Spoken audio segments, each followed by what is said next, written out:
Oi, galerinha do nono ano, tudo bem? Bem, eu vim aqui hoje para fazer uma videoaula para vocês curta, mas bem clara, do capítulo 2, Primeira Guerra Mundial e Revolução Russa. Nós já estudamos Primeira Guerra Mundial e hoje nós vamos estudar a Revolução Russa. Gente, eu dividi de acordo com o livro de vocês e a gente vai estudar num primeiro momento, que é essa semana, os antecedentes à Revolução, que acontece em 1917, tá? E na próxima semana a gente estuda a Revolução em si, em 1917, ok? Bom, para falar dos antecedentes da Revolução, vocês precisam ter algumas coisas claras com relação à Rússia. Primeiro, algumas coisas vocês com certeza já sabem. A Rússia era um país com muita extensão territorial, ou seja, uma extensão de território muito vasta. Pegava tanto a Europa como parte da Ásia, né? E isso era uma característica marcante da Rússia. Uma outra coisa que caracterizava a Rússia, pessoal, é que ela ainda era uma monarquia, né? Uma monarquia absolutista. Para quem não sabe o que é isso, significava que ela tinha um imperador, que era chamado de czar. E aí não havia eleições, não havia participação política por parte das pessoas, o czar tomava todas as decisões, todas as medidas, né? Enfim, todo o poder estava limitado nas mãos dele. Então não havia questionamentos, ele fazia julgamentos, ele criava leis, não havia constituição, certo? Tudo estava nas mãos do czar. E aí uma outra coisa que caracterizava também, gente, era a questão da industrialização. A Rússia, mesmo tendo toda essa extensão territorial que a gente viu, cerca de 80% da população da Rússia ainda vivia da agricultura. A Rússia, diferente dos outros países da Europa, não havia se industrializado ainda. A industrialização da Rússia era bem arcaica, bem efêmera, assim, bem fraca. Pouquíssimas cidades tinham indústrias e as indústrias assim bem pequenas ainda, o parque industrial. E aí o que é que acontecia, pessoal? 80% da população da Rússia vivia da agricultura, certo? E aí a gente tinha uma desigualdade social muito grande, porque você tinha o czar e a aristocracia rural, ou seja, os grandes fazendeiros vivendo bem, os donos das indústrias, no caso das cidades, né, das grandes cidades, vivendo de uma forma confortável, com riquezas, mas você tinha a maior parte da população, seja de camponeses, seja de trabalhadores das fábricas, vivendo na miséria, sendo explorados com cobranças de impostos e passando necessidade e fome, certo? Então tudo isso fazia com que houvesse uma insatisfação muito grande por parte da população russa, certo? E aí o que é que vai acontecer, pessoal?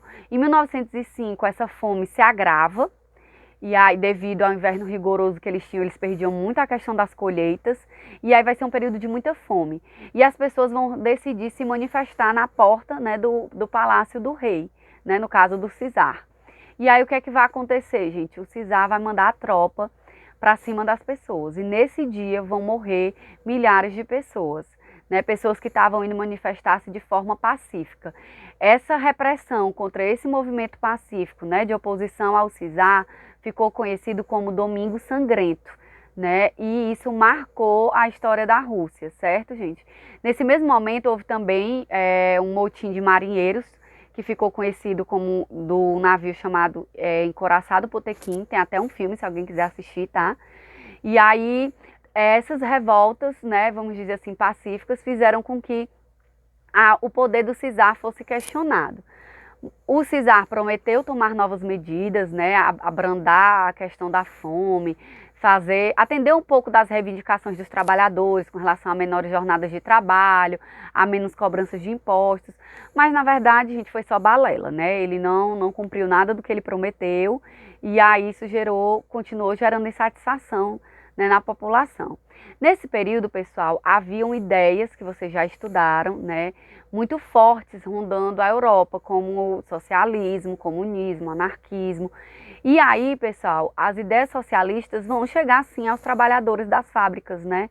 E os trabalhadores das fábricas vão começar a criar partidos de oposição ao czar, mesmo que esses partidos não fossem legalizados. Eles já começaram a se organizar e ali começaram a propagar suas ideias, né? O czar, quando começa a haver o movimento de greve dos operários, quando eles começam a manifestar, né, ele começa a mandar prender, matar, exilar, né, os manifestantes.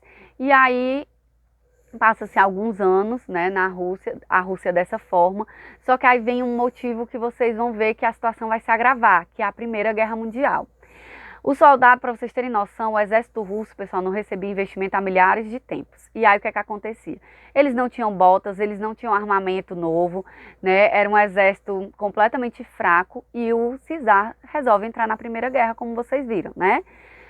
Para ajudar a Sérvia. E aí eles acabam entrando na guerra. E aí o que é que vai acontecer, gente? Vai haver muita deserção, muitas pessoas não vão querer participar, né, da guerra, muitos vão fugir de servir ao exército, mas muitos vão participar. E aí, pessoal, vai haver milhares de mortes, porque eles não tinham nem fardamento para participar da guerra, quanto mais armamentos, né?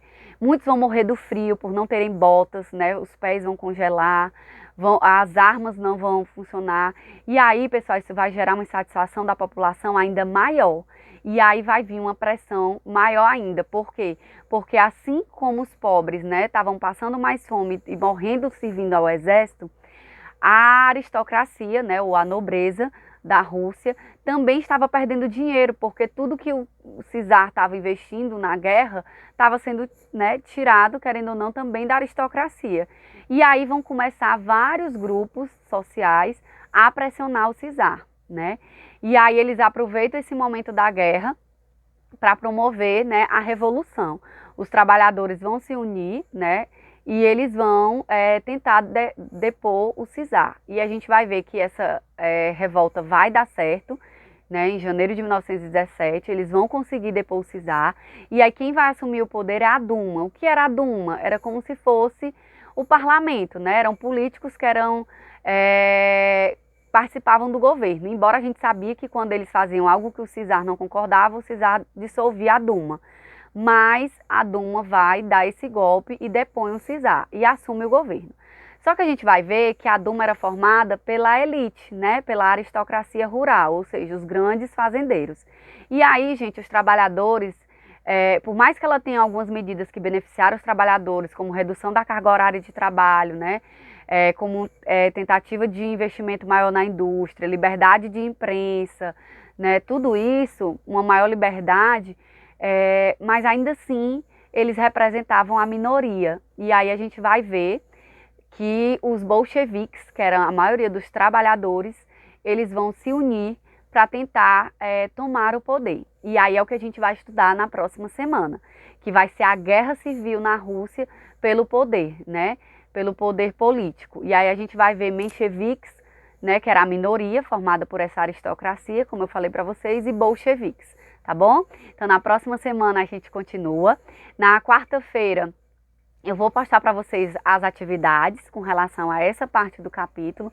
Não deixe de entrar na plataforma Plural. Se tiverem dúvidas, eu estou à disposição no e-mail e no Teams. E eu espero que vocês tenham entendido. Qualquer dúvida, vocês podem mandar por e-mail ou no Teams, tá, gente? Eu espero que tenha ficado claro. Eu também vou mandar slides. E o que vocês precisarem, estou à disposição. Saudades, um grande beijo. Tchau, tchau.